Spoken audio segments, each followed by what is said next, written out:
From Carolla One Studios in Glendale, California, this is the Adam Carolla Show. Adam's guest today, Greg Fitzsimmons. With Gina on news, Bald Brian on sound effects, and Dave Dameshek's here for good sports. And now, trendsetter, Adam Carolla.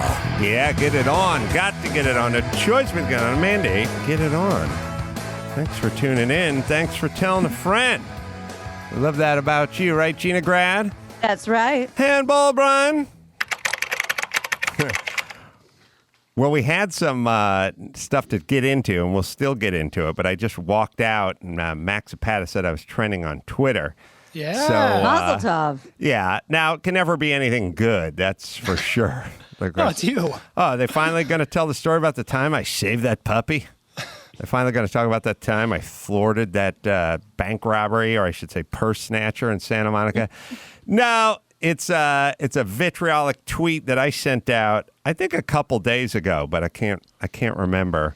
And it goes, Max Zapata has it. It goes to the tune of... It turns out the people dying from COVID are old or sick or both. How many of you pussies got played? And who's going to get played the next time? Yes. This is Who 2 is nights going to ago. get played next time? Who's going to go all in next time? There's information to be had. If you're old, if you're sick, there's situations to be worked on. That doesn't explain why every hair salon is closed down and you can't eat inside a restaurant. We do have breaking news on that, by the way. Oh, good. I live in Los Angeles. Los Angeles is like East Berlin at this point, and I don't like my kids staying home for school. They should go to school. They're fine. They're young. It doesn't affect them, and they're not living with elderly grandparents. So here's the deal. Kids are fine. Kids should go to school. If they live with Nana and Papa, then maybe they shouldn't go to school. That's how I approach life. But I don't approach life of everything is shut down. There is no school. You have to wear a mask on a hiking trail. You can't lay down at the beach. You can get a haircut, but you have to do it out on the sidewalk. That doesn't make sense to me. What you heard is 6 months of being frustrated that we're not doing things that make sense. Being locked up is not the way to do it. Taking measures is the way to do it. First things first, nursing homes. Secondly, any elderly, pre-existing conditions. Masks, fine. Wear masks, and then go in and get your hair cut. I've done it. I've done it in San Antonio. I've done it in Houston. You go in, you wear the mask. They cut your hair. They wear a mask, you wear a mask. When they do your sideburns, you peel it off and you hold it up with one hand, and they do that side, and then you rehook it and you do it the other. I'm talking about this fucking hysteria that we've turned into. We've turned into hysterics. It's not going to work. Big picture. It scares the shit out of the kids. I mean, my daughter... my son won't, but my daughter may have a little PTSD. I mean, there may be a lot of 7-year-olds that end up with a dusting of PTSD because of this parents fucking wringing their hands and running around thinking the sky was falling and we're all going to die. So, but no one appreciates being called a pussy. I get it. And also, I think the backlash has to do with ostensibly being right in many cases. I know I was just watching Nancy Pelosi get her hair done the other day. And I thought of Lori Lightfoot and what she should just say, look, I'm in the spotlight. You're not.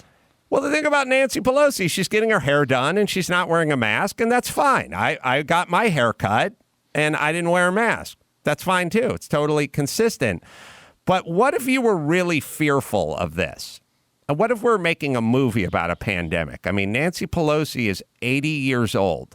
What if there was what if she was really fearful? I don't think she'd engage in that behavior. See, my thing is I don't think she's that fearful of it. If she was that fearful of it, I don't think she'd go inside a salon with no mask. I don't think she's that fearful of it. I think she's trying to convince you to be that fearful of it, but I don't think she's that fearful of it. And that's the disconnect for me. That's the problem with me. It's the extra fear. It's not that it isn't real. It's not that it doesn't harm people. It's the extra fear part. I don't feel like I feel like they're saying one thing and doing something else because they know the truth. And the truth is, it's bad, but it's not what they say it is. This notion that it's equally distributed amongst young people and old people is that obviously a super scary thought that has been sort of pushed through society for the last 6 months. So anyway. Obviously, that's way more nuanced than anyone can get into in a tweet. You're limited by the space or whatever. Yeah, but yes. go ahead. But no, I was gonna stand say, by everyone being pussies. Well, to that point, I think the blowback is, do you have enough self-awareness to see how it can be callous at the Yes, very it's at the callous. very least? It's callous. It's totally callous. And shutting down businesses, it kills people. It's callous. And what you're destroying an economy and having kids not go to school and having families arguing over taking your shoes off, that ruins families, ruins societies, ruins economies. Yes, what I said is callous. Tough shit. We're living in a callous world. You guys want to fucking close down society, you're going to get some callous tweets. That's how it works. So I don't give a shit. Basically, you can't cancel me. I'm already canceled. Like I'm not working in that world anyway. I'm not doing sitcoms. These mics don't even work. These mics aren't. They're not hooked to anything. I can see the end of the cord. It's frayed and it's dangling, like Bubba Watson's garage door opener. So no, I don't care. But people are upset. There's an Onion article that's out already that was quick. that Dawson has. Well. Mm-hmm. Dateline Los Angeles. Just 2 weeks after settling on Adam Carolla as its next host, a Los Angeles area hookworm whose life cycle depends on the performance of the comic's personality's digestive system said it is beginning to question Carolla's ability to stay fresh and produce consistent quality nutrients on a daily basis. It doesn't take much to be a decent host. You just have to sit there, generate a couple cell lines every few minutes, and let me systematically tunnel my way through your internal organs, said the Necator americanus hookworm, a 10-millimeter long nematode parasite of the Ensumida family from Carolla's small intestine on Tuesday. I've been trying to suck the life out of Adam, but it's difficult when there's absolutely no life to work with, it added. The hookworm first came into contact with Carolla. Well, this is not a true story, is it? So I got to call Drew if this is You got to true. report all sides. Why didn't we read the headline? The headline's the best part, like any Onion article. Oh, where's the head? I haven't seen it, My bad. I just heard this. The headline is, Parasite regrets choosing Adam Carolla as host. And I should let the Onion retweeted this article. It's actually written in 2006, but they tweeted it again 30 minutes ago. I think It's they're trying to get on unearthed. top It's of not fresh. Yeah, Oh, it's an 06 article? it's an 06 article that I'm seeing it, and but they retweeted it or they tweeted it again 30 minutes ago. Oh. Hey, it's timely. It's timeless, I would say. Thank you. It's weird. It sounded oddly familiar with this parasite thing, but there it is. So now I'm trending because I'm an asshole, and then celebrities are angry. Yeah, That's right. Yeah, You're really backing August into a corner for guest bookings. I know. Yeah, but does anyone care what celebrities think anymore? I mean, they used to use them a lot Apparently. we used There to are use people them listening to this show, I would imagine. politically, things like that. Well, that's true. Yeah, I mean, I don't know, politically. Let's see. Who's trending? What do we got? All right, Angry so celebrities. Here's some of the tweets. Now, a lot of them, as I said, were to you before the show. It's universal criticism, mainly because of the way you spelled pussies. I know. It's IES, right? Yeah. But that's good. That's how we know it's your tweet. So here we That's go. what I do. They're Easter eggs. So Yeah. George Takei says, "Corona karma is real, Adam, and you just tempted it to grab you by your pussy ass." That's an 86-year-old man. Strong Throw it words. down. I'm suing. How old is George Takei? Or Takei? Wait a minute. Takei. Okay. Okay. Yeah. Means expensive. He's 83. That's an old man. He's using foul language. God love. You can just run through this. You can run through the celebs. All right, Leah Thompson, Brian Koppelman, Adam Goldberg, Jillian Barbary, Chris Christopher Titus, Bradley Whitford had a lot to say. Colin Hanks, Don Cheadle, Valerie All right, Bertinelli. what's Bradley Whitford have to say? 180,000 dead. I know several of them. Not all were old or sick. This disease is ravaging our most vulnerable communities. Well, wait a minute. That's our most vulnerable. Yes. People are risking their lives to care for them. My sister is a retired nurse. You're a comedian using a pandemic to get attention for your stupid career. Translation: I want attention. Me at Adam Carolla over here. Get that drop. Wait a minute. How about answering the comedian? Isn't that you drawing attention to yourself? That's a good point. I mean, come on. You could have just let it be a ship in the night. I'm not interested in trending. I never have been. Yeah. I just say shit that I think. That's what I think. And by the way, I'm sticking to it. A lot of people got scared needlessly. Now, a lot of people needed protection, but it was in those groups. We didn't all have to. Here's the whole thing. We needed to wear, theoretically, I mean, we'll see even how the science bodes out with this. If you were going to go into a Trader Joe's, then you should have put a mask on. If you're going to walk down a horse trail, then you shouldn't have put a mask on. See, if you are old, then you should worry about this. If you're young, then you shouldn't worry about it unless you live with old people or have contact with old people. So this is the nuance of it. This is what I'm trying to explain. The one-size-fits-all lockdown, I'm pretty consistent. I don't like seeing the elderly or children being patted down at the airport security.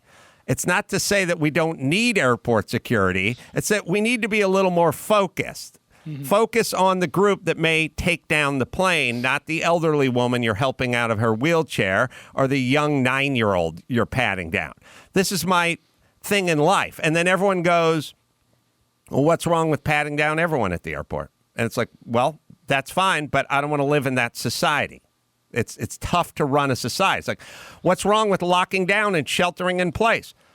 Nothing, except for all the people that are trying to fucking run businesses that have lost their savings and are out of a business, and all the people that aren't employed, and all the depression, and all the anxiety, and all the suicides, and all the overdoses. What's wrong with it? Nothing, except for all the shit, all the byproduct that comes from it, all the negative byproduct of all the kids not going to school, all the families fighting, all the stress, and all the fear. That's what's wrong with it. You do it in a more measured way, you might be able to pull it off in a more accurate way, instead of a shotgun approach, a little more of a sniper's approach. But yes, this is a terrible apology, Adam.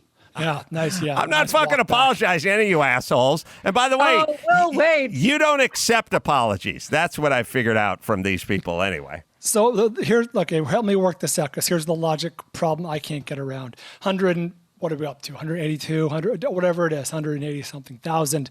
The vast majority of which, like we've established, are older or have some comorbidity, something going on. So that's 165,000.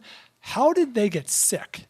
They certainly weren't going out to. You would have to presume that people who are older and or know they're higher risk because of their comorbidity are like me, staying home or not traveling out to the public areas too much. So how are they getting sick if not from people, younger people, healthy people, people in their sphere, just coming around, and eventually they're going to get them with a asymptomatic coronavirus? Yeah. Well, that's going to happen. I mean, a lot of it is if you're in a nursing home and somebody gets it and comes into a nursing home, then it spreads around the nursing home. So there's a lot of that. It's not all that. Yeah, you're going to get it. It's in society. It's loose in society. I mean, it's definitely going to happen, and there's ways to try to mitigate that. I don't think it's about closing schools. That's all. Or look, here's the deal. You will save more people if you lock everything down, possibly. I don't even know now how the data is coming in on the full lockdowns. So there's things that suggest places that lock down may not have done as well, but it's all going to come out in the wash one day. I'm not saying you wearing a mask, locking down, closing businesses, closing schools. I'm not saying we wouldn't save people. We definitely would save people. we make calculations as a society. And the calculations we make as a society is what is a risk versus reward. X amount of elderly people, X amount of people with pre-existing conditions, X amount of healthy people dying because you chose to do this or not do that. That it's a societal thing. What are the ramifications of wrecking an economy? That has huge ramifications health-wise as well. So the question isn't, couldn't we save more if we did more? We could definitely save more if we did more. And now you get into this morbid thing of like, well, how many people's acceptable? And that's what you end up arguing over. And then you have to start looking at, well, what's the flu claim, or what have other pandemics claimed? And you have to sort of dance around that and make your calculations. I would never argue that more wouldn't save more. And I know it sounds ridiculous, but God's honest, if everyone wore a helmet when they drove their car, we'd save a lot of people driving. But you go, I don't want to do that. I feel it's infringing on my freedom, or this society. Seems like a step too far. Yeah, so you're right in that we could save more people if we did more. I think we'd all agree that we're in L.A., we're doing the most. If you talk to most this sort of normal... Look, everyone I know has gotten, besides Bald Brian, everyone I know has gotten 3 haircuts during this pandemic. Bastard. I've got 2 in Texas and 1 or 2 out here. So everybody I know, every male I know especially, female I don't follow as closely, but everyone I know is getting bootleg haircuts. Everyone is going out, having people come into their home, going into shops where they keep the curtains down low and getting their haircuts. They're engaging in this behavior. People are going to engage in this behavior. I mean, my daughter, who took it more seriously than anyone on the planet, was also having slumber parties, a month and a half into this thing. So first things first, this whole lock it down. You can't tell people not to. Nancy Pelosi's getting her hair done. You can't tell people not to do it. They're going to do it. I think we do it in a realistic and sober kind of way. But the notion of lock everything down until there's zero possibility of anyone being infected, it's not. Societies don't work that way. Societies make choices. They make choices with deaths per million miles traveled. They make choices with wars. They make a lot of hard choices. I mean, that's really what our society. And nobody said nobody's going to die. There's always going to be people that are going to die from a myriad of different things. This is one of them. All right, let's see. Someone wants to talk about my logic. Darren, 50, Seattle. Hey, Ace, how you doing, my friend? Good. What's going on? I was just looking at your tweet and listening to the banter here back and forth. And, I think you got some fair arguments here. But I'm curious as far as the logic is concerned regarding, let's say the helmet analogy that you were using, wearing a helmet in your car. So that to me, I don't give 2 shits if you wear helmets. I don't care if you wear a fucking stocking cap. I don't care what you wear in your car. I don't care if you're going boating and whether you wear a life jacket or not. I literally don't care because it doesn't impact me or my family. The irresponsible, some of the, I think where I'm asking about the logic is the folks that aren't doing the right thing for, we keep talking about choices of a society, and it seems like we're getting in this pissing contest about doing the right thing for society. Yeah, I know. I agree. It's not an apples to apples comparison. Now, some people do, and it's an argument for helmet laws on a motorcycle. They go, we got to have a helmet. And then they go, it's my choice whether to wear a helmet. And some people go, yeah, but what about you get into an accident and then we got to come scrape you up, and who's going to pay? If you're not insured, who's going to pay for your stay in the hospital and the ambulance ride and all that kind of stuff? And I agree. But my brain doesn't end up on the pavement because he's not wearing a helmet, I guess is my point. Right. You know what I mean? Yes. I'm a former EMT, so I mean, I've done some brain. Look, I'm a former prosecutor. So, but Darren, so here's the thing. Here's the thing. We have a balance. Then we have to strike a balance, and the balance must be your personal freedoms and the way you approach your personal freedoms and or safety, and then society, and then how your personal freedoms pertain to society. So drunk driving is frowned upon because it's not just you're endangering, but you could be endangering others, right? But totally. But we don't. There's also punishment for that. Right. There's punishment for it, but we don't outlaw drinking.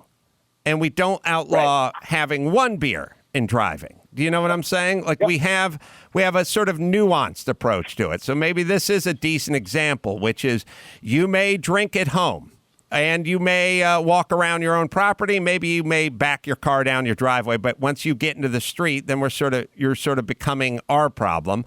But you could have one beer at a Christmas party or maybe a couple of glasses of wine and legally and relatively safely drive home. So then using this analogy, then I would say it's not we're closing the school down. It's you can go to the school, but wear a mask. Or you may do this, you may open the salon, but the booths need to be 6 foot apart. That is sort of like saying, now what we're kind of saying in LA is no drinking. There's no drinking. And what I'm saying is what if I can have a beer safely and then I can drive? Meaning, what if I can go in the salon but maintain the distance? And we have a mayor and a governor who's just basically saying, I said no drinking.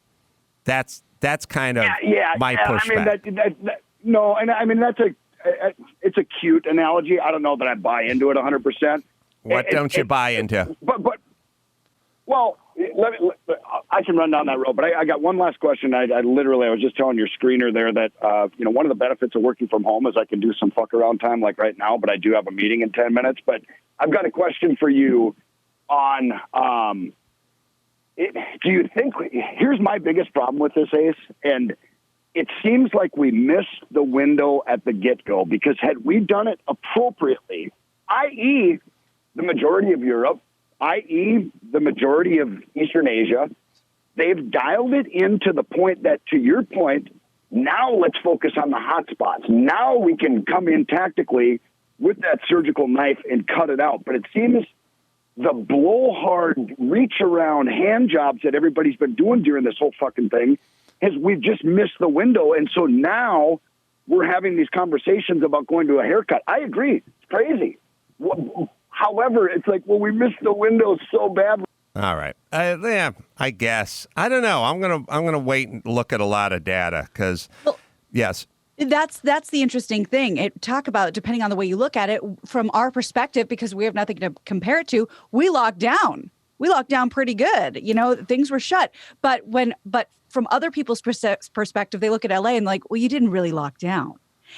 I work in a newsroom and I was given Department of Homeland Security credentials because we didn't know what was going to happen. In case literally my neighborhood was barricaded, I'd be able to get out and go to the newsroom. We are prepared for anything and everything, but it never really got locked down in that way. So it's such an interesting perspective, just depending on where you're standing.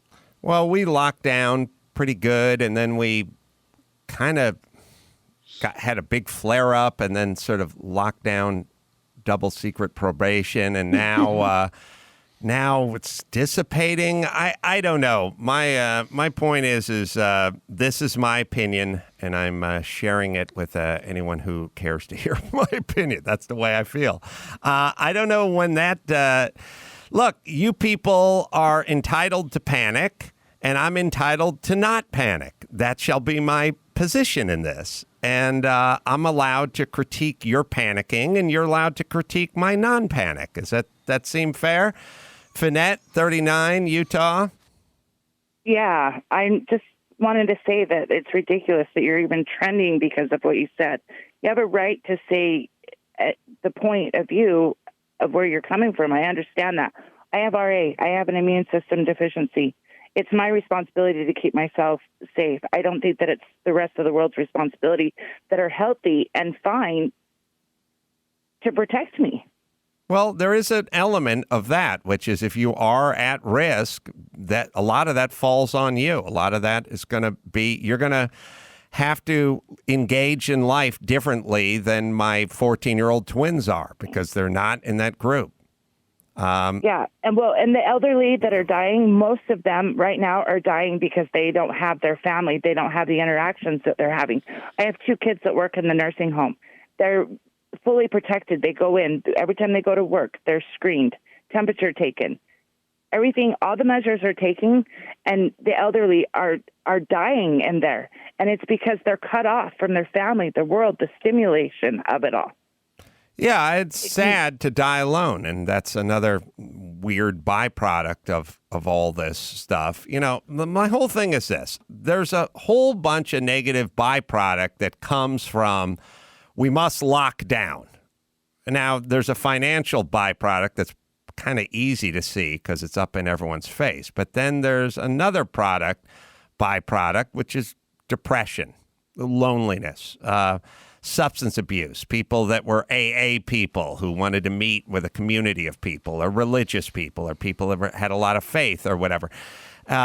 Elderly people not being able to visit. You know, there's a byproduct to lock it all down. There's a big byproduct. And by the way, that byproduct is the gift that keeps giving, because you don't just bounce back if you had a business and the business is shut down and you're financially strapped. You don't just open up and then hit the ground running. That could be a long road. So there's a lot of negative byproduct that affects millions of people that needs to be factored in. That's what I'm saying. Factor it in. Don't just wave a wand and tell everyone to stay home. All right, let's see. There's one more. Let's see. Underlying someone. Was that David from Boise, Idaho? No, you just talked to Finette. Oh, yeah, but is David from Boise, Idaho? Line 3. Thank you. David, 48 from Boise, Idaho? Yes. What is your comment? Yes, I read your tweet about the everybody being played, and I'm pretty offended by it. I'm 48 years old, disabled veteran, extremely healthy, except for the fact that 19 months ago I broke my jaw, and the VA put a plate in that was infected or had bacteria on it that gave me an infection. I've been on antibiotics for 19 months, and they told me if I get COVID, I have no immune system right now. I'm going to die. So I think that you're oversimplifying this, and I think that you're taking I'm it oversimplifying. To a level that is, Yes. You're saying it's okay for me to die. I'm a single father. Well, first off, I I never said your name. I was thinking it, but I was. It was heavily implied. Said my name. You made a general accusation that it was these people are going to die anyway. I'm not going to die just because of an infection. But if I get COVID, I'm going to die. Well, how do you know? How do you know you wouldn't die from the flu? How do I know I wouldn't die from the flu? I've been getting flu shots since they started coming out. I've never had the flu in my life, so. But you could catch the flu. If you caught the flu, would that kill you? Who knows? Yeah. But I know that COVID would kill me.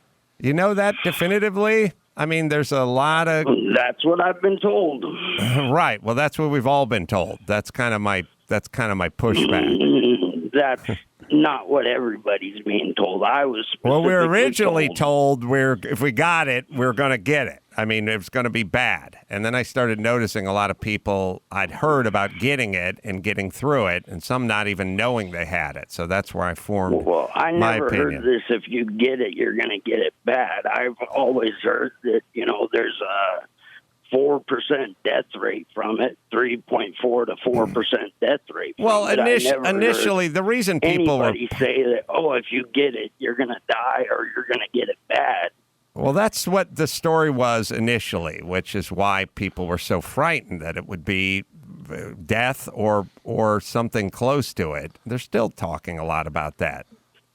Well, I hear people saying things like, oh, I need to protect myself. Well, I do protect myself. Okay, good. You got to protect yourself. Get groceries and everything also, because I'm a single father with 3 kids. Are you a veteran? So if other people David, aren't how'd you break your me, jaw? Then they're disrespecting me, my life. All right. What? So a lot of narcissism in this pandemic. What Adam is trying to say is thank you for your service. Narcissism. This isn't just about me. There's plenty of other people out there that are like me. How'd you break your jaw? How'd I break my jaw? I had been in a car accident, and my neck had some nerves that were pinched, and it made me pass out, and I fell down on the kitchen floor and broke my jaw. All right. So, David, thank you for your service. And no one is trying to kill you. We're trying to balance opening society versus killing David. That's my argument. I don't think going to a hair salon or eating indoors is going to be harmful to you. But yes, you are more vulnerable than most, and so you must take precautions, and society must take precautions as well. But that doesn't mean society shuts down. That just means they take precautions. I never said society should shut down. I'm saying that people should wear masks in places where you can't social distance or where... Yes, everyone agrees with that. Yeah, well, not everyone agrees with that. I've been on Twitter recently. Most agree with that. Unless your name's Karen yes, or Kevin. Most agree with that. You're always going to see the outliers, but I'd say most people agree with that. Well, and David, just to correct me if I'm wrong, but I think this may have been part of your point, that we live, essentially from where we're standing in the future. We live in 2020. So whether you have a bacterial infection or, a heart, high cholesterol or high blood pressure in 2020, that's not something that should kill you. So I think that some of the fears you can call that an underlying condition. I think there's a vast difference between Brian having a brain tumor and say me having, is this the first you're hearing of it? And me having high cholesterol. If Gina died from COVID, they could say, yeah, but she had an underlying condition. Well, fuck, that's not supposed to kill me. Yeah. Also, something we're not really talking about because we're always talking about vaccines or cures or herd immunity. Dr. Drew says they've learned a lot about treating this. They have a lot of remedies, to put it as a layperson.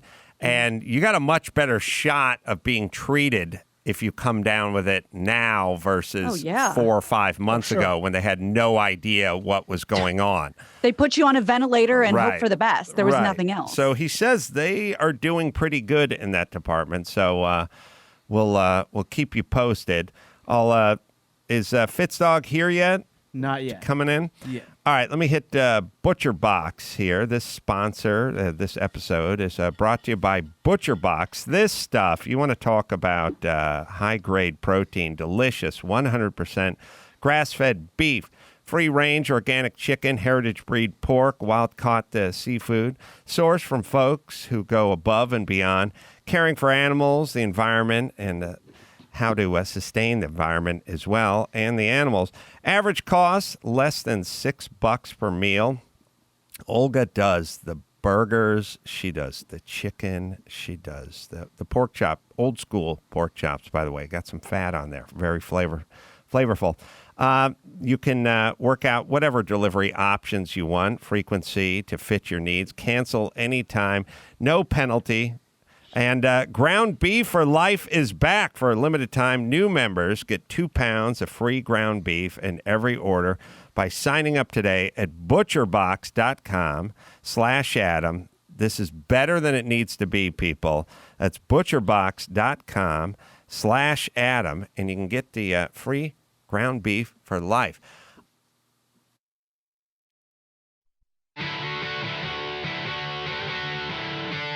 It's time to check Adam's voicemail. Hey, love the show. Love everybody there. Just thought you might want to know there's a park right down the street from my house. During this COVID crap for the past few months, they've had it all roped off with the caution tape. Well, it must have been taken down several times. I drive by today. The basketball courts, the hoops have been removed. Just the latest in the dance of the tards. Bye. You can leave us a message at 888-634-1744. Yeah, at a certain point, then it just becomes a battle. It's not whether it's safe or unsafe. It's a battle of, I told you couldn't play basketball, and you're going, fuck it, I'm playing basketball, and now we're going to unbolt the hoops. Ugh. Is it the one place you'd want people to be is outside at the park? I mean, not necessarily all hitting the same tetherball, but like, just get them outside. Well, you know, it's interesting. We were talking about this the other day because he's right about the basketball hoops. And we had a little discussion about whether there's a racial component to this, because guess who's in full effect? The league softball games in Beverly Hills, or at least when we were driving, we're like, they're all in uniforms and they got people watching them and they're allowed to play, but the basketball hoops have been taken down. That's right. And also, welcome, Fitzdog. Thanks, buddy. Remember 10 minutes ago, we had some politician, maybe out of New Jersey, explaining that it was okay to play tennis, but not doubles tennis. But if you wanted to play singles tennis, you had to keep a court in between you and tennis you have to balls. watch your own ball. This is what I'm talking about. Thank God I never listened to any of these people. It's insane. Remember touching things? Well, you kick the tennis ball to your opponent. You don't pick it up. Okay, what happened to all that science? Good to see you, Fitzdog. Nice to be here. Oh, boy. Yeah. Hey now. Sunday Papers is the podcast. Fitzdog Radio is well available on Apple Podcasts and Spotify. The YouTube channel, Greg Fitzsimmons, is where you can go for that. Have you been doing stand-up? Have you been traveling at all? I've done one show in 5 months. It was at a some kind of studio in North Hollywood. They had me come down. Tom Papa, you know Tom Papa. Mm-hmm. And let me tell you, there was 15 people in the audience, and it was like sex. It was like jerking off. It was better. so good. Yeah. I was so much more in control. Mm-hmm. Only had to worry about my own needs up there. Yeah. No, but it was great. It was just like I have so much material that's built up from 5 months. Yeah. And to be able to, and like the people in the audience were so happy to be able to see a live comedy event that they were just giving it up, and it was really fun. How did that work with Tom Papa in this space? I've traveled around, I've done shows sort of with the half capacity, and I've done like a virtual show at the Laugh Factory, which was very weird. Yeah. That one didn't really work. I've done some stuff from my own house that kind of worked. But stand up from your house? I was doing Adam Carolla's Unprepared at home, and so people like tweet in suggestions, and I just freeform it in my living room, and that worked pretty well. But what was this space with Tom Papa in North Hollywood? Well, it was pretty big, and it was high ceilings, and everybody wore a mask unless you were performing. And they gave each comedian there was like a sponsor of a microphone company, so everybody got their own microphone, and you got to bring it up and then take it home with you. Mm-hmm. People kept their distance, and the other great thing was just seeing other comics. Like, I miss that. I miss being backstage at the clubs and shooting the shit, and it's a brotherhood. Yeah, well, with some, not all. Yeah, I mean, some of them are douches, but there's some douches out there. But yeah, it's a scene. It's going somewhere. It's being a part of something. It's having a little sense of camaraderie. Right. It's also a little, I think what people realize or maybe don't realize is it's always a little sense of the unknown. And when you walk out on stage and you're before this person or after that person or in this room or in that room or in this city or in that city, it's kind of the reason why I like racing cars. It's a big question marks, unknown, not sure. Don't know how this is going to go for That's right. sure. Yeah. I'm skilled.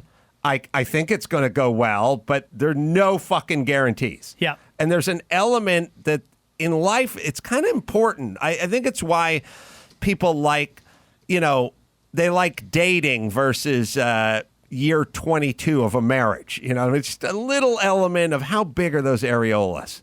You know what I mean? I don't know. Sometimes you do.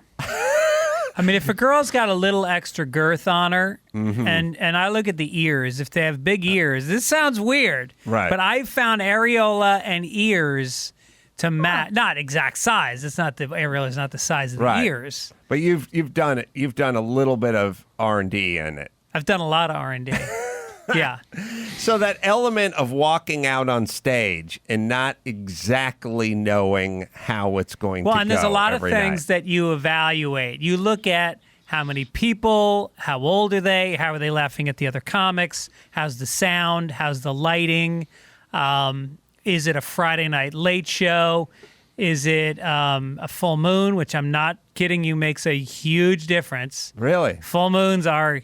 Get ready for some heckling and some crazy shit to happen. Really? All the time.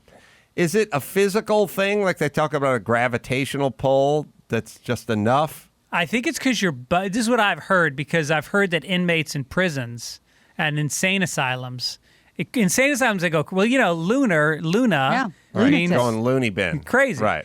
And it's because your body is mostly water, and that when the moon is that big, it has an effect on your water in your body. That's what I've heard. And I really don't think that this is like a made-up thing. I really think that the moon... Do you feel different during I think it was a full moon last night. It was. Was. I mean, there's an element of it in that it's, I'm always kind of looking for the side kind of freakonomics end of things. Like, well, it's lighter. It's a lot lighter outside. So then maybe people go outside more and engage in behaviors that they normally might not do. Right. Attempt to do things that they might not do in the evening or something. And maybe there's something to that. Yeah.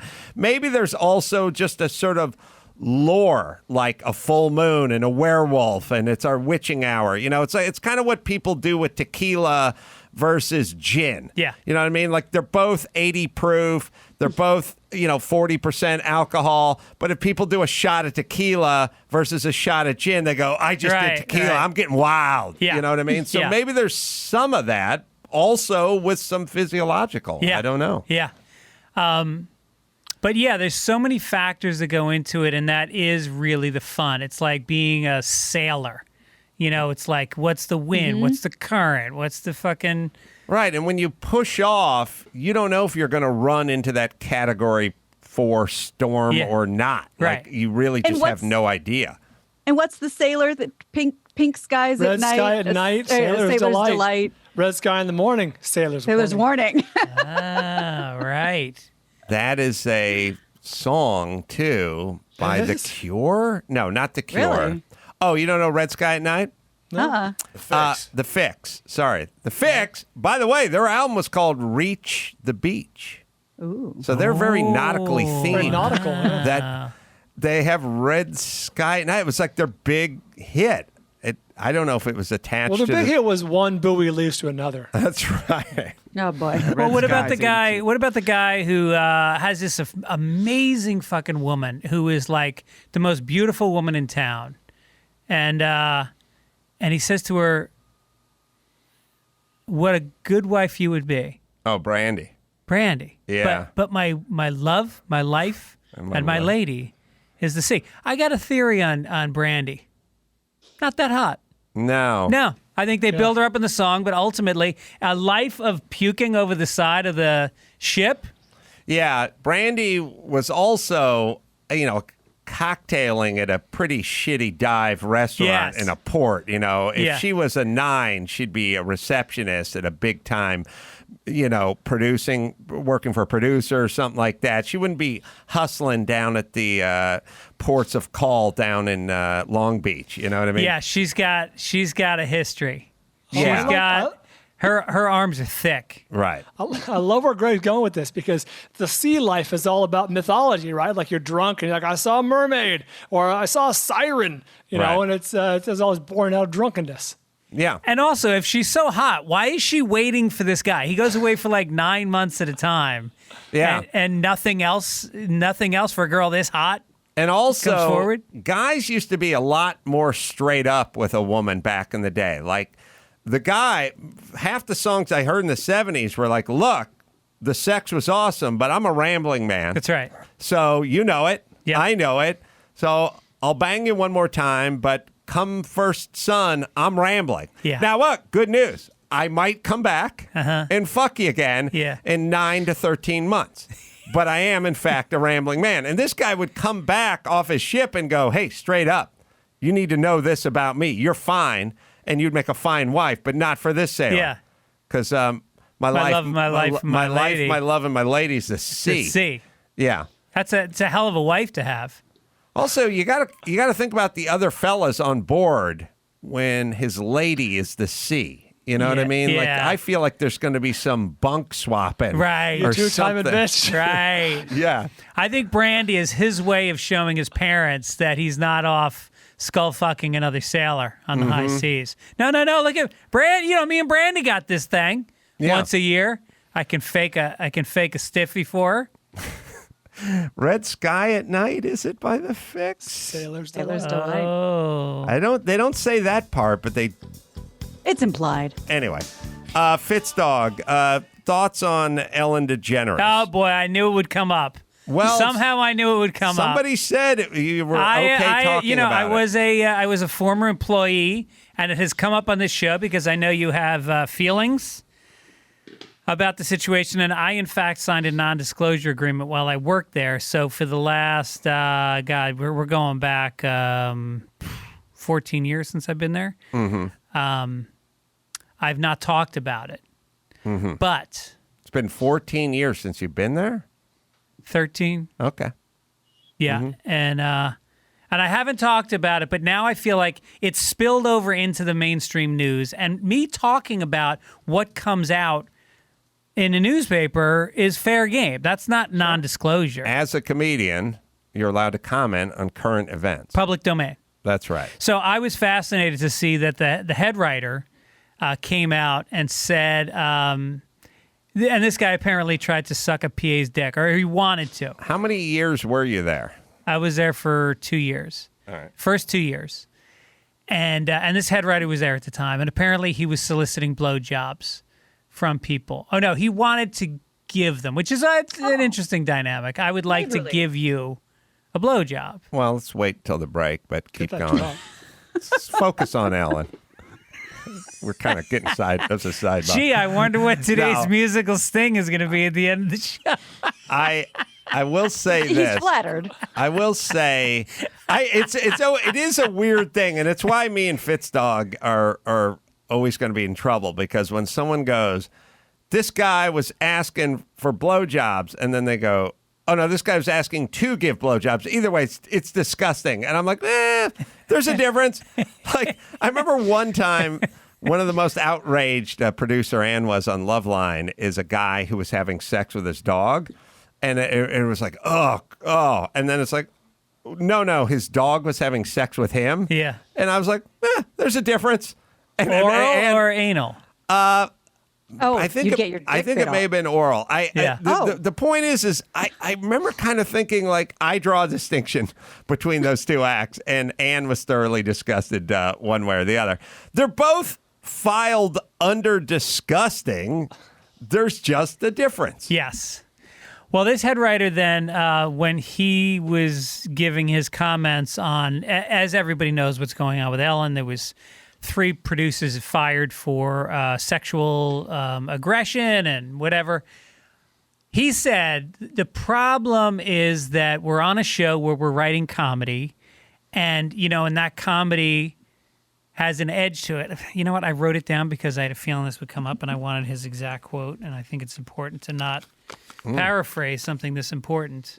He said, while my job as a head writer is to come up with jokes, and during that process, we can occasionally push the envelope, I'm horrified that some of my attempts at humor may have caused offense. Because I know in the 2 years I was there, that envelope, good luck to that envelope. It's going to be worn out. It's getting pushed. Is is Ellen. Now, Ellen, I got a quick pitch for you. You know how fish, like you go to a restaurant and they'll have the lobster in the tank for everybody to look at? Mm-hmm. What about a cow? You ever see a cow walking around between the tables? Let me punch that up in the restroom. Steve, PA Steve, meet me in the restroom and give me a sucky handy while I wrap my head around this premise. Yeah. We figured out she was making $87 million a year. Around there, yeah. Around there, 85, which yeah. is crazy. Yeah. Yeah, so you want to keep that, pardon the pun, but that cash cow rolling along. Right. And speaking of that, I don't know, are you vegetarian? You're not vegan No. or vegetarian, are No. you? Because a big part of what I thought was a tell is when I did the show and they kept asking me not to talk about meat or beef or barbecue or Really? something. And I kept saying, I wasn't planning on it. They're Yeah. like, don't do it. Yeah. Because they didn't want to upset Ellen. Uh-huh. But I was like, I don't know if that was a central theme over there. The whole, like, what if you just walked in and said, I got Arby's for everybody? Would that be an issue? Again, this is going back to my experiences with the show, which I can't talk about because of the NDA, but I can say this. I would imagine when they were pitching bits more recently, and it was like, hey, Ellen, how come a paper towel goes around the roller, but the stack of napkins are flat? Hey, Jimmy, grab a couple of those napkins. Meet me in the bathroom. Meet me in the bathroom. All right, so Fitzdog, what do you're podcasting, obviously, and are you doing, are you writing, are you working on scripts, are you working on stand-up, is there sitcoms, what are we doing in the writing and the show creating department? I sold a show to a network about a month ago. And then that particular network had all of the executives fired. And I was informed by my agent that the show is no longer, because, when a new set of executives come in, they don't want, no matter how good the idea is, Yes. it's not theirs. Right. It's like in old fables when the evil stepmom comes in and she hates the kids. Right. So so that went away. So now we're out trying to repitch that. And I got a sitcom idea that I'm going to be going out with all on Zoom in a few weeks. All the pitches are on Zoom. They're on Zoom. So you sit there and, you have a deck. It's a big... When you pitch shows, it used to be you just walked in the room, you explained it, try to make them laugh. Right. Flirt with the guys. Right. And now you have to have a deck. You have to have like a PowerPoint presentation of the show with, graphics and video. It's like, what am I, a fucking AV guy? Right. So I'm putting the whole deck together now. But also, are we kind of realizing that we never needed to drive across town and sit at Sony or Apple or whatever's going on? I mean, you're on that side of town, but there's a version where you had to drive to Burbank and get in the room with and sit there. It's an idea. You know what I mean? It's an idea for a game show or sitcom or something like that. Pretty easily expressed via Zoom. And unfortunately, you got to do the deck now, like the digital deck. Can you put anyone on that? Are your kids... My kids are 14, and they're getting just old enough to start being able to use them and not just be full liability 24/7, So if you think about it, think about a kid. Like a kid starts off as an infant, that's just full-time liability. It's like clean them, feed them, take care of them, shelter them, burp them, vaccinations, take them to the doctor. It's like a 100% full-time time suck. Or we know if you did it percentage-wise, that kid's taking up a lot of work, right? Okay, it's 100% in that direction. At some point in the olden days, the kid would be 9 years old, and you could tell him to go out and fetch the eggs and milk the cow. Yeah. And you still have to pay for their food, but it starts to balance it out a little bit. And then at some point, they get to 15, and they're like tilling soil and mending fences, and you're actually now getting free labor. Yeah. You have to make them some stew at night, but for the cost of stew, you're getting free labor. My kids, my daughter doesn't listen to me, but my son is kind of at that point where he has no skills and no work ethic, but I can go, oh, I left my phone in the car. Go to my, like, he's now a pigeon. Right. Basically, I've trained him. Right. He's like a pigeon that speaks some English, and I can go to my car, get my shoes out of the car, and bring them back to my office, and I'm not just sending them. But even that, there's a sense of like, oh, this worthless sack of this hole that I dump money into, I can get like a half a penny back on my $100. Right. Yeah. And so can you get your kids to put these graphics together? Actually, my niece, Julia Gale, Suni Oneonta, she's studying digital marketing, so she put together a bunch of Photoshops and stuff for me. She did an amazing job, did it faster than, and so her birthday was coming up, and she just turned 21. So I sent her a gift card for $100 for her birthday. And me and my sister have a deal where we give each other's kids $30 for their birthdays. Right. And I got this angry call from my sister. What are you doing giving her $100? I go, well, she did some work for me. That's less than I would have paid somebody to do the same thing. Right. And she goes, no, you're fucking up the quote. The quote's 30. Right. That's right. So now I got somebody I don't have to pay. Yeah. No, I agree. I was talking to my sister the other day about our aunt and uncle, though they were our cousins, Vince and Pat Bruno, sending over a card that had slots in it for the nickel for every age, for every year you've been on the planet. So it's like you'd get the thing in the mail and it'd be like, you're 12 and now there's 12 nickels in there. And I just thought, if I gave that to my kids on their birthday, they would give me a prison-style sock beating. They would take the greeting card with the nickels in it and put it in a tube sock and beat the shit out of me while I was asleep. Right. Could you imagine? That's working harder, not smarter, because what was the postage like when you end up putting 15 nickels inside an envelope? Yeah, it's probably more than it costs. Than what's inside. You know, to be fair to Pat, she may have stepped up to dimes at some point, which is actually more, quite a bit more in the Carolla world, and saves on shipping as well. That's right. Yeah, Smart. they're lighter.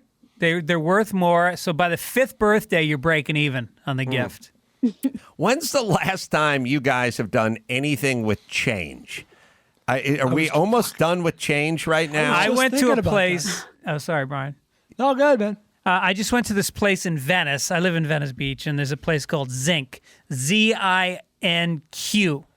Oh.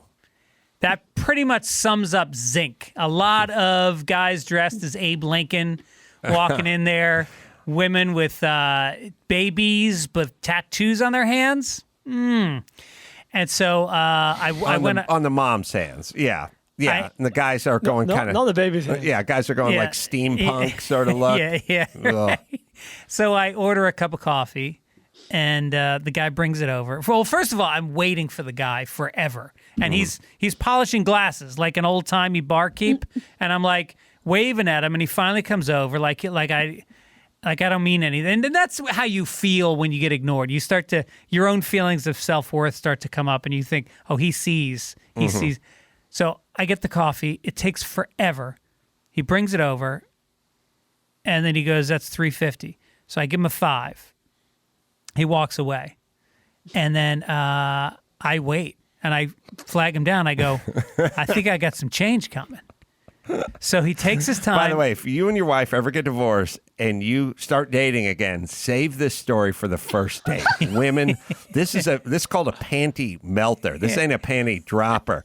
Exact change, being made whole again, not paying more than $4 for a cup of coffee. This is the kind of pragmatic thinking that a young gal likes to hear, especially out on the first date. Let me tell you something. Tips are earned. I overtip and I undertip depending on the service. I agree. So I wave him down, and he comes back and he gives me $1, and he walks away. And I stand there, and I said, "Excuse me, I think I have more change coming." And he walks over and he looks at me, and I'm not making this up. He goes, "We don't do change here." Oh. And I literally repeated that 3 times while spinning in a circle to every customer. We don't do change. We don't do change. And then he just me go, hold on. And he runs in the back and he comes back with 2 quarters like that. I was like, thanks a lot, man. I think we're. Wow. You should have given him the quarters. You can't just announce you don't do change. Well, if you don't do change, shouldn't you round up? How did you become the winner in that round off? Where's he at with hope? But here's my thing. I'm willing to live in a society where we cut it off at 50 cents. Now, I'm willing to live in a society where there's no more 33 cents change. Like, I will cut it at 50.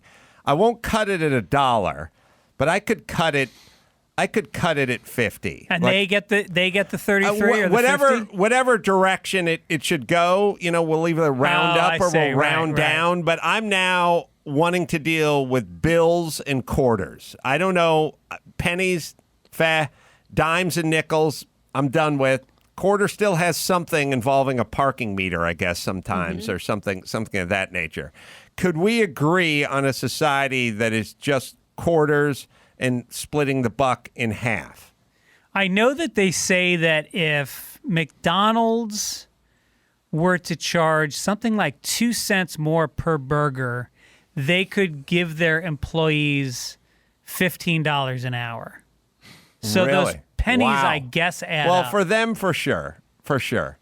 I'm actually just kind of done with change. First off, it makes your hands smell weird sometimes. Yeah. It's filthy. Also, it's filthy. Not that I care about that. It's just kind of weird. It's a fomite, I guess is Drew would say. And then also, I find it gathering up in my car, and there's nothing I can do with it. And we used to live in a time when it meant something to the kids, right? Yes. Where you could go Rooting through the change take jar. that ashtray and get one of those separator things where you drop it in and it separates the nickels from the dimes and all that kind of stuff. Now you can't bribe a kid with change. You can't entice a kid with change. There's no anything. If you give it to a homeless guy, he's just going to grab a handful of hepatitis and punch you in the face. Like, when's the last time anyone gave a homeless guy a quarter? You're going to get beaten. You're going to get clocked with a brick. Yeah, they want paper. Yeah, they want paper. So maybe it's time. And first of all, you're saying this at a perfect time because there's a change shortage. So maybe we should just give it up. But little kids are absolutely indoctrinated into swiping and apps. When we play store with the 5-year-old and he's in charge of the store, he doesn't say like, give me your money. He says, give me your card. And he goes, do. And swipe. There's no cash register. There's no make believe money exchange. He doesn't see it. It doesn't exist. Max Zapata's read the Yelp review on Zinc, and they complain about the no change policy. Oh, Is that wasn't just right? for you. Yes, yeah. Someone else also had the same thing, saying that if I'm owed 98 cents, they just keep it. This place is the worst. I don't recommend it. And the business owner said, we would never do that, especially Roundup. We are not sure why you would have this impression. So it might have been like a server thing. Yeah, There was an angry bald man yelling about change just the other day. I do like when something happens to you and you go, I don't know where you got this impression. Yeah. Well, it's based on it happening to me. That's and other people. and Yeah, other people. right. That's kind of how I roll. Yeah. That's otherwise I would be an insane person because otherwise it'd be you just peeling off the dollars and giving it back to me or giving me my change back to me, and then I would be an insane person. No, what I do is I sit in my garage before I come on the Adam Carolla show, and I come up with crazy scenarios. Then I pick a business, and I just run with it. That's right. That's right. I do. That's some of my favorite parts of life. I'm really obsessed with the part of life where the business tells you what you said, like where you go, hey man, I asked for no mayo on this club sandwich and it's got a lot of mayo. Oh, you said extra mayo.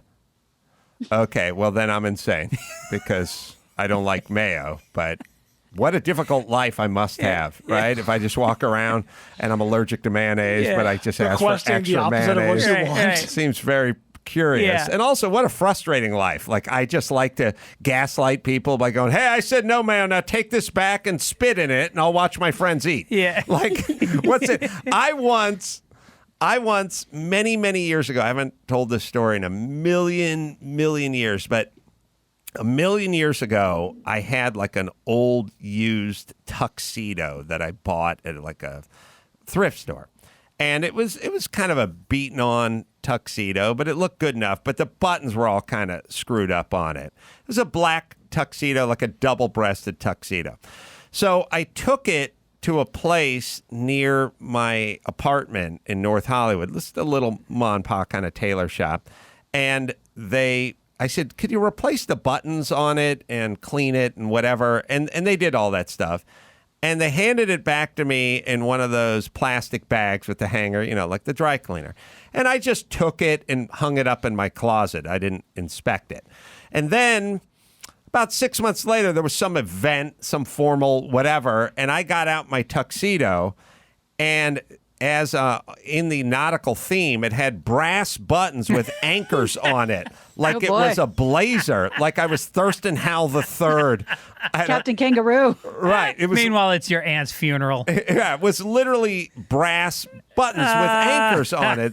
So I was like, ugh, they need to put on black buttons. So I went back to the place, and I'm like, hey, I dropped this off. It's been a number of months. I didn't get a chance to look at it, but you evidently sewed on these brass buttons with anchors on. I need you to remove them and put the black buttons on. And they're like, we didn't put those on.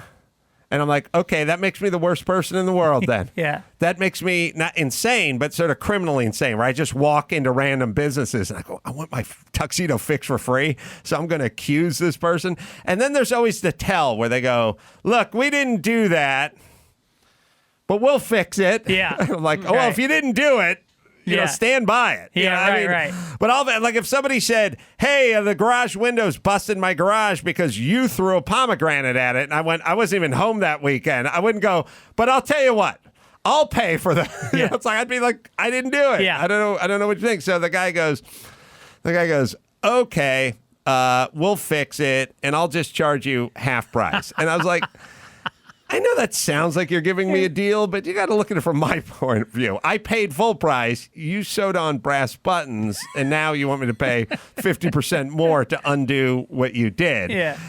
Yes, and the guy kept going, but eventually they go, all right, we'll fix it. And that's basically them just going, we did do it. We're just trying to talk you out of it. Yeah. Yes. You know who's notorious for that anecdotally, where I really do believe it's a conspiracy that this is what they tell them to do? Airbnb, which I use, I'm a frequent user. And if there's ever a problem, it doesn't matter what country you're in, doesn't matter what city you're in. If you have a problem, from my experience, 3 times I've had a problem with my stay while I'm there. And all these people who do not know each other, Costa Rica, Palm Springs, wherever, they all say, well, we'll give you a discount on your next visit. I go, but I'm here now. Why would I come back to a place with no air conditioning or a broken refrigerator? Yeah. Brian. My first apartment out of college was, of course, a shitty apartment, and sharing it with a couple of roommates.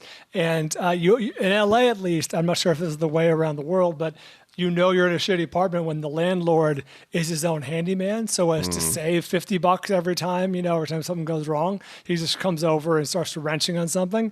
And in my apartment, they had the accordion style, very cheap closet doors. Yeah. And so one of them came off the rail, as of course those always do, and completely collapsed. So I'm like, the guy's name is Monum.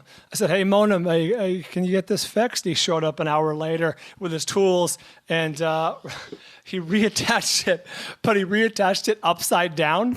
It's like the handle was like here and then down here. Right. And I'm like, hey, Monum, I'm sorry to be the bearer of bad news, but you hung it upside down. His response was, Brian, you told me to. I'm like, yes, that's exactly what I do. I told you to hang it upside down just to change things up. Well, can I? All right, I'm shot out of a cannon today because I just had this happen, and people can't do the math on it. But let's do the math on it. I just talked to another guy who works for me at the other shop, and I just came walking into the shop, and there's this part I've been working on the back of the Porsche. It was a Newman Porsche. He drove at Sebring in '77, blah, blah, blah. And there's a big piece. It's a big grill. It's a big plastic grill that sits on the back of the Porsche on the wing. It's 3 feet long and 14 inches wide. And I've been wanting to get it done and get it back on the car for a long time. And I walked in and I looked at it, and it was painted flat black. And flat black looks like primer. It's flat. It looks chalky. Is it almost. cool like matte, or is it just like Flat. before? Just flat, looks like a barbecue, like a flat barbecue, like a stovepipe. It's just flat. It's chalky looking. And everything else on the car is painted satin. So I said, what's up with this? Why is this thing flat black? And he said, I said, why do we use flat black? Why are we painting it satin black? I don't get it. We have a bunch of satin paint. It doesn't match the car. It doesn't look right. And he said, Jose said, you said paint it black. And I said, I never said that. And they go, that's what you said. And this is getting back to you. This is the Mayo. This is the closet door. This is me. If I didn't want it this way, why would I say it? Right. Like, why would you say, hang this door upside down? I'm dating a dwarf. And then at some point when he's finished, walk in and go, the door's upside down. Yeah.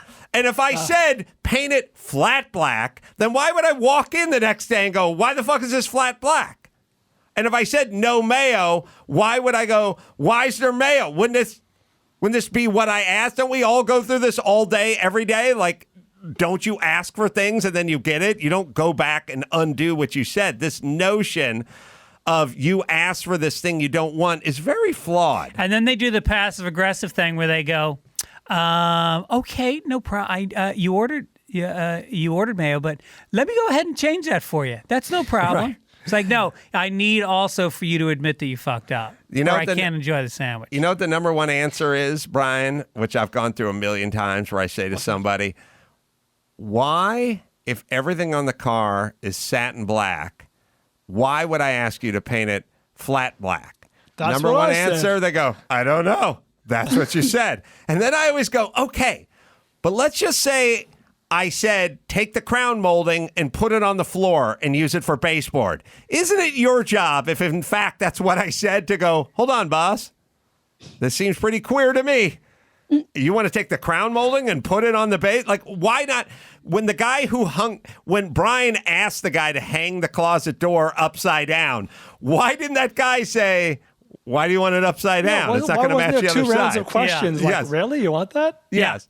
So my point is you never said it, because if you did say it, that would be the response. Like, I've worked on enough people's houses, and if they said something a little kooky, I would always go, oh, here's why that's not going to work, or here's why we're going to do it in this order. I wouldn't go, okay, that's what he said. And the number one answer is when someone does something insane, you go, why would I say that? They go, I don't know. Why did you say it? Not even, I don't know. Just, I don't know. Like, You said it. you said it, done. Again, it'd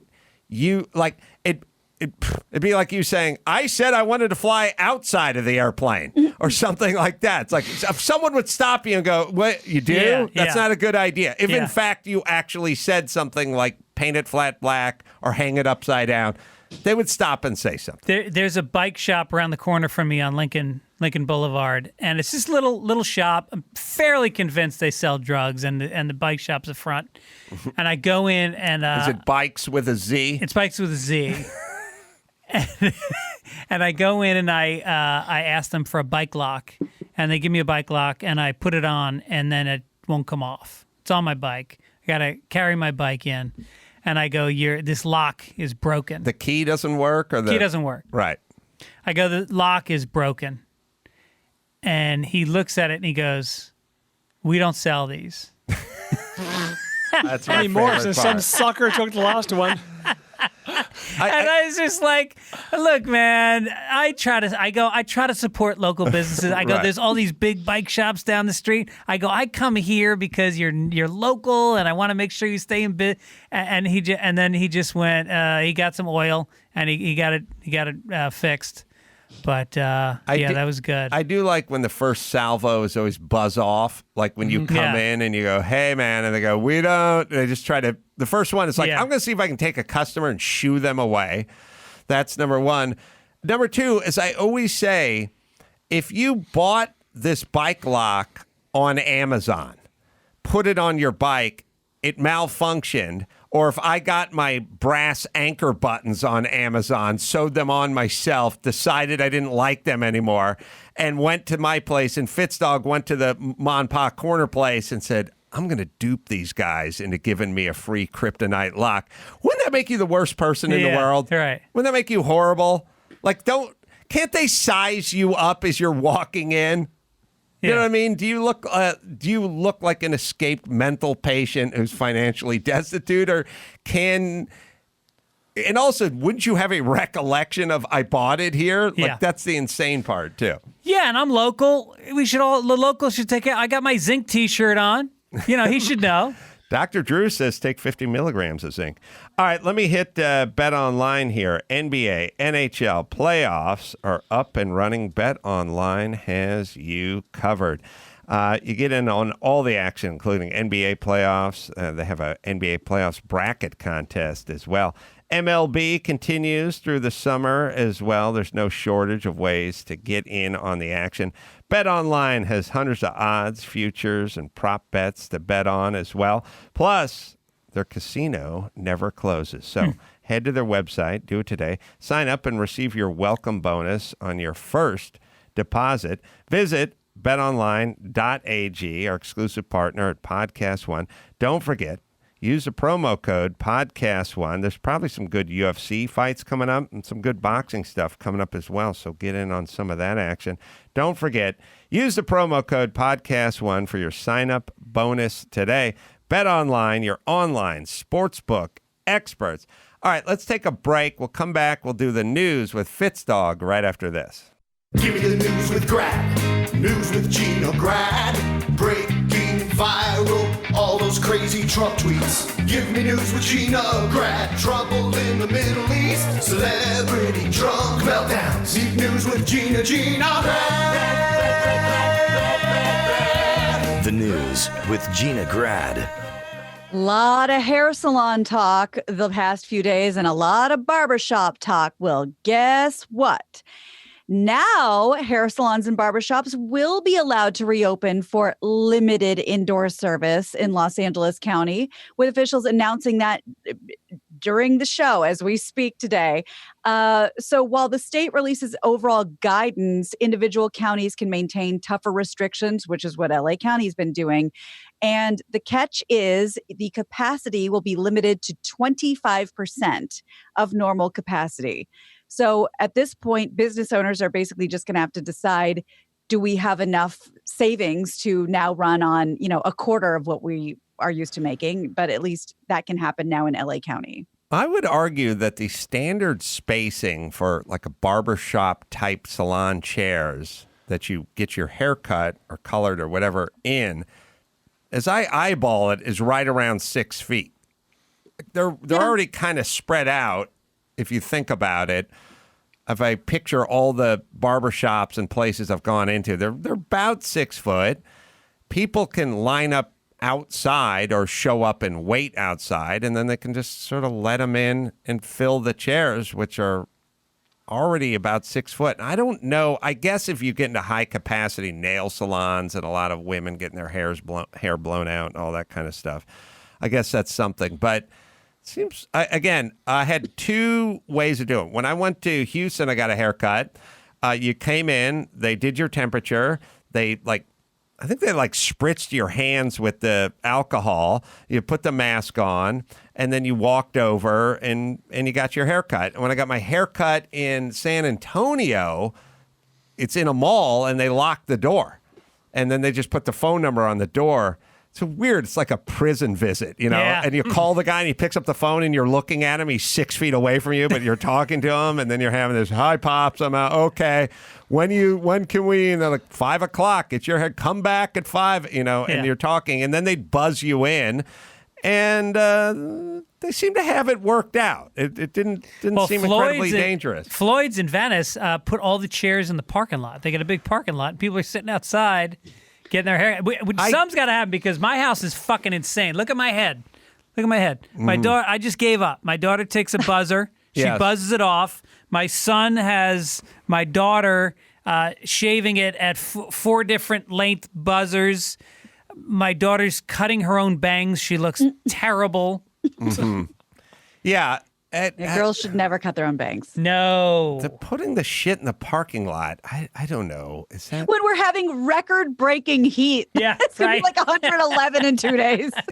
and also, all right. Anyway, it all feels like theater to me. Well, not it all. A lot of it feels like theater. Some of it makes sense. Once they open the airlines and people are just at the airport waiting in line, like they attempt to do a lot of things. Like they go, we're gonna board people in boarding groups and all that kind of stuff. It's still people standing in line. It's still people clustered together. Everyone's just sitting together, waiting at the terminal. Yeah. Once you get on the plane, you're bumping past people that are putting luggage up top. Once you're on the plane, you hook your mask off. You take a hit off your sandwich or your drink, and you hook it. It's so catch as catch So can. why are you doing it? I'm not interested in it. I'm not scared of it. I'm not worried about it. I have no thoughts. I don't have any thought. I don't have thoughts about self-preservation. Well, to answer the question why, to answer the question why he is doing it, because he's not a Karen and doesn't want to draw that kind of attention. Why am I wearing a mask? No. Why are you flying if you think it's dangerous? I don't think it's dangerous. It's just a theater. I don't think it's. My sister said to me, I said, I'm going to San Antonio tomorrow. She's like, on an airplane? I'm like, yeah. She goes, what are you thinking about? And I was like, I don't know. I only know two guys that went to San Antonio to do stand-up, and they both got COVID when they went there. I know, but they're fine. Yeah. Who are they? Brian Callen and Brendan Schaub. But they're fine. That's my whole thing. Like, right. I'll get it. I'll be fine. Yeah. That's, I've been to Texas 2 or 3 times. I've been to Nashville. All right. Going back I think out. it is like there's degrees of suicidal. Mm-hmm. And there's the people that will take zinc and they will jog with a mask on and they will, sleep with a fucking apnea, whatever. All the things you can do to extend your life. Mm-hmm. Those are people that they must really be enjoying their life, because I don't try that hard to stay alive. Hard enough that I won't fly, but not so hard that I won't, ride a bike without a helmet. Right. Or everybody's slightly suicidal. Yeah. Well, considering we're all going to die, Yeah. It's just a question of when. But I've flown throughout this whole thing. I was going to fly a couple of days ago, where I'm going to Nashville coming up, I think. Right. I'm not thinking about it, but I get that other people think about it. I just never had those thoughts. Yeah. I've never thought about it. I've never had thoughts about that in terms of personal safety. Right. Never, I don't know, low or no self-esteem. It's kind of interesting. I was talking to Jay Leno about it. He doesn't have thoughts about that either. No, he wouldn't. I can see that. That guy would he would literally crawl into a dragster and sit on some guy's lap and try to lay down a 4.5 second quarter mile. Yeah. He'd be completely fine with it. Everyone else would have a lot of questions. No, he drove a 1938 fire truck across Mulholland Drive. Yes. He doesn't care. No, and it's like there's no seatbelts or airbags or nothing, tempered glass or safety glass. Like some of those things he has, some of those things he fires up, like he has a fire truck there and it's got a fucking flywheel that's 4 feet around and serrated. It looks like a giant, it looks like the scariest Chinese throwing star ever. Yeah. Like it is scary as shit. All right, Gina, sorry. What do you got? Amber Heard is not done fighting. The actress has countersued ex-husband Johnny Depp for $100 million. Oh, boy. Claiming he used trolls and fake social media accounts to smear her and ruin her life. Amber's asking a court in Virginia to toss her ex-husband's frivolous defamation suit, she calls it. She's also seeking twice the amount. So he wanted 50. She says, oh, yeah, how about 100? Johnny's suing over a 2019 op-ed piece where she spoke against sexual violence and didn't name him specifically. Meanwhile, Johnny's asked the court to delay the defamation trial so he can film his role in Fantastic Beasts and Where to Find Them 3 in London. And the couple's still awaiting a judge's decision on Johnny's separate legal battle in the UK. From the the article that they were that Amber was basically like a subpoenaed witness for. Where we learned about her pooping in the bed. I've said a few times, it's really not worth it being famous anymore, right? It used to be lots of perks. Like it used to be, you get any table you want. You get pulled over, driving drunk, the cop would escort you back to your palatial estate. Right. You know what I mean? Now it's like Yahoo's filming you at the mall, and there's pictures of you with not wearing a mask outside. You know, it's just No, gotcha. you're too big. You're too big. I crawled my way to the middle. I'm staying right there. It's Yeah, sweet. you want to hang out in the middle. If I'm writing on a show and that show gets canceled, wasn't my show. Right. I'm gonna get hired on another one next week. That's right. That's right. I think the middle's the place to be now. No one's gonna Me Too me. Me who? Yeah. No problem. Yeah, it's true. Yeah, I agree. Yeah, and he's too famous. How much of his life really? I mean, if you think about his fame, it's brought him all this money. It's brought him many accolades, but A lot of wine. a lot of wine and a lot of hassle too, right? Also, I think we should all go Ronan Farrow in the sexuality department, which is you ask what Mysterious? yeah, I just don't know. Just don't know. What's your Yeah, I'm going Ronan Farrow. Ask me what my thing is. What's your thing? No thing. But what are you really into? I like to watch a lot of screensaver porn. It's just porn, but it has there's Zion, there's the Grand Canyon, stuff like that. It's not really any genre. Oh, the Galaxy? You ever jerk off to the Galaxy? Thought about it. I know. I may jerk off. I may not. And when I do, who knows what I'll be thinking about? I don't. Are you attractive? I don't know. Is she attractive? I don't know. Who are you attracted to? Them. Okay. Yep. There you go. Scandal free since 1981. Right. Yeah, there's nothing going on. Wow. You can't pin the man down. Right. And that's why he's the perfect sleuth to go blow the lid off of everyone else's shit, because he doesn't have any skeletons in his closet. Is he married to a guy? I mean, he's gay, right? He has to be, or is he? Let's ask him. Hey, Ronan Farrow, are you gay? And he's sat. Yeah. Oh, yeah. He's married to John Lovett. Oh, Excuse me? host? Lovitz? Not that John Lovett. The other John Lovett? Yeah. The Freakonomics? Pod Save America. Yeah, Ronan Pod Save Farrow. Oh, the Pod That's Save the America. guy. Sorry. Stephen Levitt. That's Levitt. Sorry. God damn it. There's too many people, right? Yeah. We're just in the Lovett, the Lovitts, the Levitts. My head's spinning. All right. Go, Ronan. So Kanye West, who's spoken openly now about his mental health issues, explained his interruption of Taylor Swift's Video Music Awards acceptance speech back in 2009. And I have it if you need your memory jogged. So let's watch that first, just in case you need a refresher. This is Beyonce is smiling. She Yes. appreciated the effort. Yeah. So Flattering. after all these years, he has thoughts about it now. Kanye says he listened to a voice in his head, which he claimed belonged to God. He justified the interruption by saying, quote, "If God ain't want me to run on stage and say Beyonce had the best video, he wouldn't have sat me in the front row." The Lord works in mysterious ways, he says. And 4 years ago, Kanye was hospitalized for 10 days for temporary psychosis. 10 days. Sorry to say.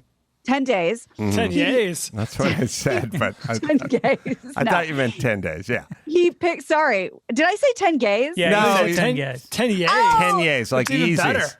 Oh, I'm like the reporter that said the man climbed all the way up a mountain, but he's gay. He's blind. I mean, Right. he's blind. Yeah. No, he you got picked up- you got Kanye and you Yeah, got yay. Oh, and you I got said 10 yays. and you got Any yay? Yeezys. His shoes are like Yeezys. So now That's right. he should be measured in units of 10 yays. Thank you. On yay number 3, You're right. I tried to fashion a raft for me and my volleyball. On the 7th day, he rested. That's right. Thank you, guys.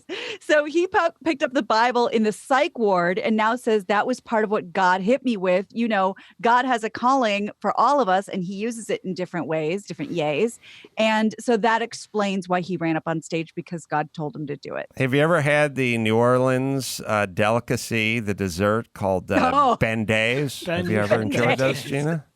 I have, and I also use that sometimes when my muscles are sore. Oh, beignet. Yeah, right. That's right.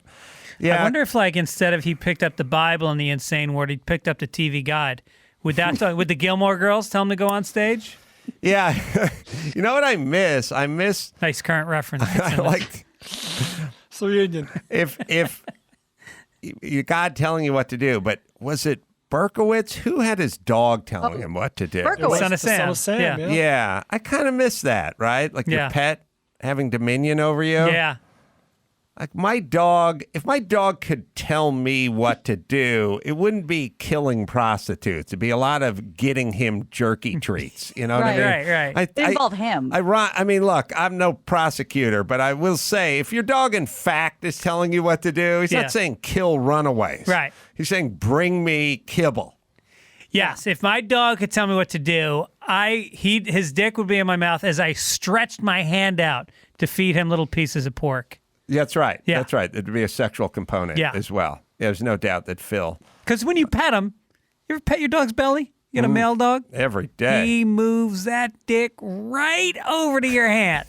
He thinks, why is this guy teasing me? Every day. He gets so close. You should write. As long as you're down there.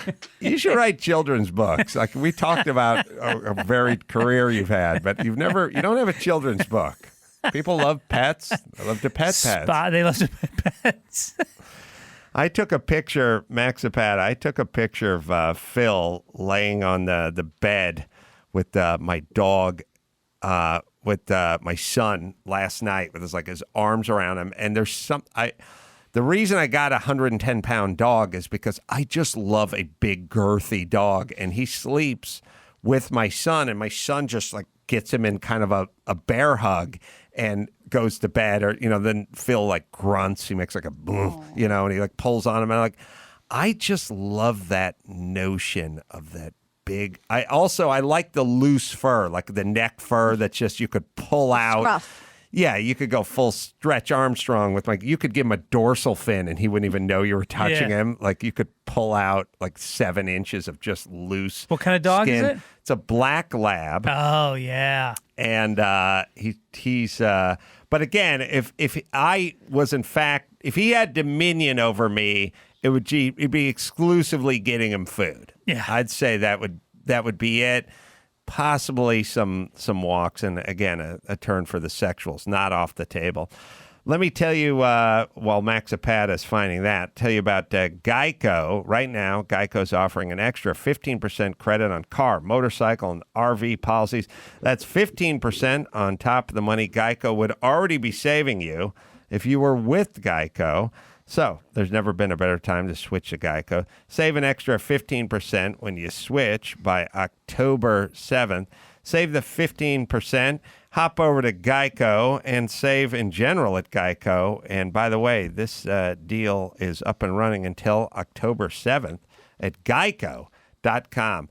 All right. Oh, there's a picture. Yeah, I saw Sonny with Big Phil right before he went to bed, and I said, let me take a picture of this. This is cute. But it's another picture or two, I think, where Phil's like looking at him and stuff. But it's sweet. It's nice seeing a kid's nature.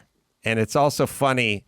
This dog is my daughter's dog, but he's smelly and he sheds too much fur. So my daughter's like, get him out. He smells. Yeah. I'm like, yeah.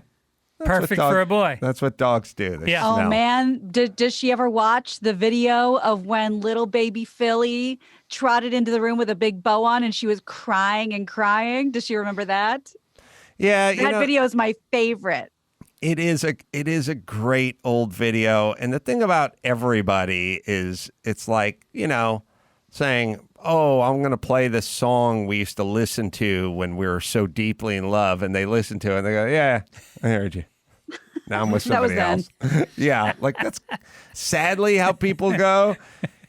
Only in movies do you jar people's memories and they go, oh, and then the harp plays and you transport back. Right. Yeah, she's not interested in big smelly Phil. It's different. Old miniature Phil. Do you have that Maxipata, that old... Yeah, we're queuing it up. Oh, God, that was great. Yeah, I put a big bow on him, and he was a little puppy dog, and we let him on Christmas, someone dropped him off, and we just pushed him. I just sort of pushed him down the hallway with his bow on.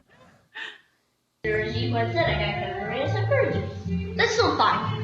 But if I got CP3 jersey, I could have bought to the Clippers game, but it's okay. He's talking about the Clippers. Oh, here comes Phil.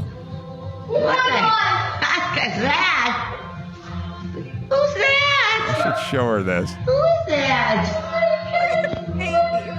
What were you saying about a CP1?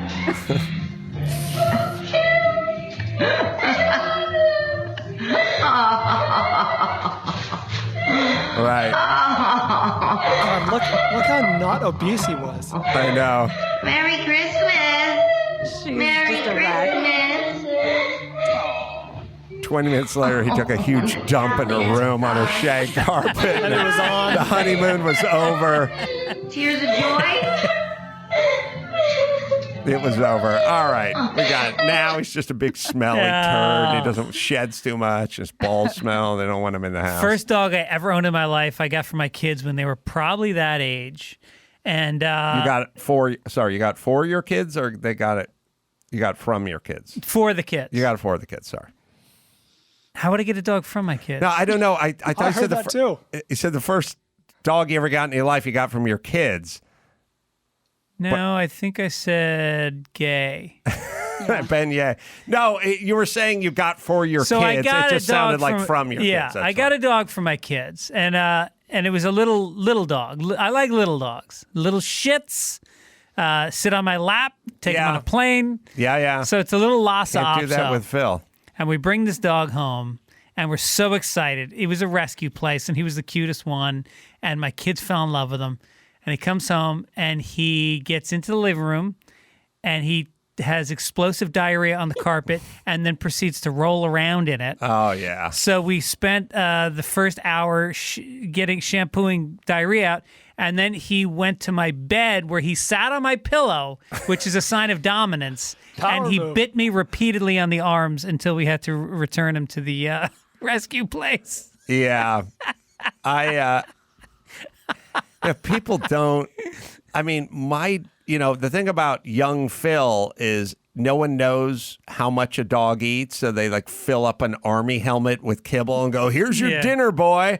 And the dog's, you work out the feeding and the times and the right food and blah, blah, blah. And also my daughter had this sort of novelty shag, like weird 70s, like sort of ironic shag. Like it's so shaggy, it's a novelty shag. And Phil just walked right in and just took a giant sloppy deuce all over that, like literally that afternoon, like that Don't Christmas you just have morning. to toss the rug because that shag, nothing's coming out of that. It's I'll tell you, one of the best pieces of advice I will give to anybody out there is get one of those little Bissell handheld steam carpet, like spot whatevers. If you got kids, if you got pets, if you got carpet, if you got rugs, that'll be the best $126 you ever spent on your life. In your life, you just fill that little hopper with hot water and just, you will be buzzing the shit out of that. And don't forget promo code Adam. Promo code Adam at Amazon. All right, Gina Grad, let's bring it home. You got it. I'm Gina Grad, and that's the news. Gina Grad.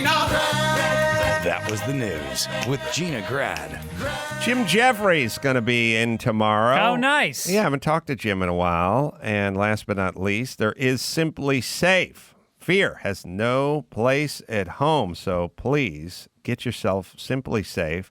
There's 2 I's in there. SimplySafe.com/Adam is where you go. Fitzdog, Sunday Papers, Fitzdog Radio, available on Apple Podcasts and Spotify as well. And the YouTube channel, I should say, sorry.